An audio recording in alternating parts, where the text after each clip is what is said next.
Hello ladies, and welcome to another first for this year, a virtual Lady Captains report at a non-AGM. I hope you provided your own cup of tea and biscuits. I've got my special golfing mug.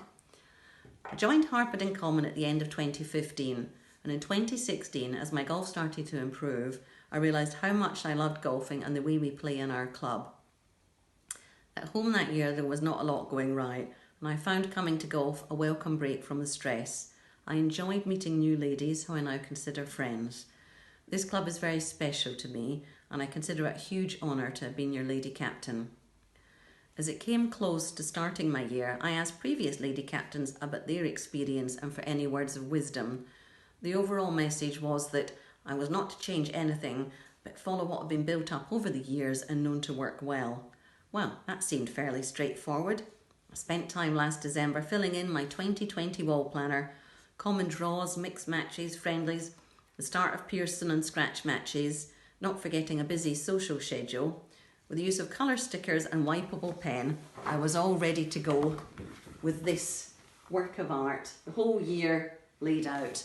Anyway, that was useful for about 63 days until we went on holiday to South Africa, and when we came back early, the lockdown began. None of us knew how long the lockdown was going to be, and if we had, that might have made it even harder. There are deep and long-lasting friendships across our section, and there was a lot of support for each other, with phone calls, help getting online to keep in touch, and of course meeting up to walk our beautiful course, but without the golfers. I think it proved what I already knew, that Harpeth in Common is more than a golf club. The course reopened and we had to master online booking, which was complex and proved as difficult as getting tickets for a Wimbledon final. I'm very grateful to Terry, our general manager, at the time, as he gave us reserved tees back on a Tuesday and then also on a Saturday so we could play together. We played 9 qualifiers and 7 competitions and sign-ups and draws.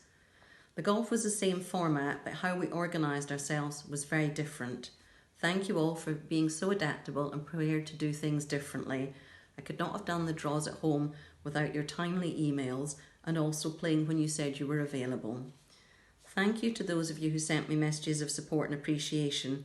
It was not the year I'd expected, but I want to say I still found it very enjoyable. The highlight of my year was Lady Captain's Day. The day worked out so well with perfect weather and golfing conditions, and I spent the day at the halfway house with Paul and spoke to everyone who played. The memories of that day will be ones to treasure for a long time. I may have spent more time at home in the study on my computer than expected, but I never felt I was on my own. The Ladies Committee have been a great support, and we've had several Zoom meetings that have kept us in touch with each other. I want to say a special thanks to Pam Henson, Anne Harrison and Rosie Myers, who are all stepping down from the committee, but not from continuing to support the section in various other ways. I'm very appreciative of Rosie taking on the treasurer role for the last 18 months so that I could be lady captain, and also for agreeing to take over from June Holston as our auditor. Many thanks also to June for firstly being our treasurer and then auditor for many years. 7 new ladies have joined our section this year, and I welcome them and hope they enjoy playing their golf here. There are some of our ladies currently dealing with health issues and concerns, and we are all thinking of them and wish them a speedy recovery and a swift return to our golf course. I'd like to welcome Barry, our new general manager. He'd no sooner got his feet under the table and we went into a second lockdown. I know Barry is going to be a great manager once we get through the current situation.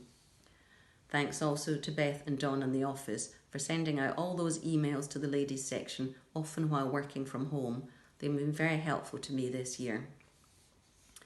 Thanks to Julia and her team running the bar when we were allowed back in the clubhouse. Thank you also to Martinez, especially for the catering at the 2 events we did manage to have this year. I've also really enjoyed their takeaway meals, which gave me a welcome night off from cooking. The greenkeeping staff have been outstanding this year. Half the team were furloughed in March, but when we returned, the course was in tip-top condition, and the team rescheduled the work plan for the rest of the year to minimise disruption and also to fit in with a different calendar. The course was in peak condition for both Captain's Day and the Club Championship. Thank you, all of you, for the donations and support for my charity Hospice UK. I will hand over a cheque in January, but currently the amount raised is just over £1,800, so thank you very much. I'd like to thank my fellow captain Stuart Campbell, and though I'm sorry we didn't win the festival trophy, we both were delighted to be in the final. I thank him for his support of the ladies section. I've had a wonderful vice captain in Jane Howe.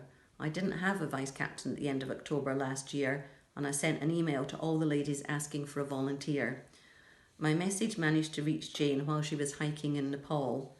Possibly due to the thin air at high altitude, Jane decided that if no one else would say yes, then she would step up. I'm so grateful that she did. We've worked really well together, phone calls every week, and during lockdown, the closest I got to the golf course was talking to Jane on the phone while she was walking her dogs. I hope someone else now will do the same as Jane did and step up and be our vice captain for next year. Jane, I wish you all the best and know that you will have a really enjoyable next year as Ladies Captain 2021. Lastly, I want to wish you all a very happy Christmas and a golf-filled new year. So my final task is to hand over the brooch to Jane.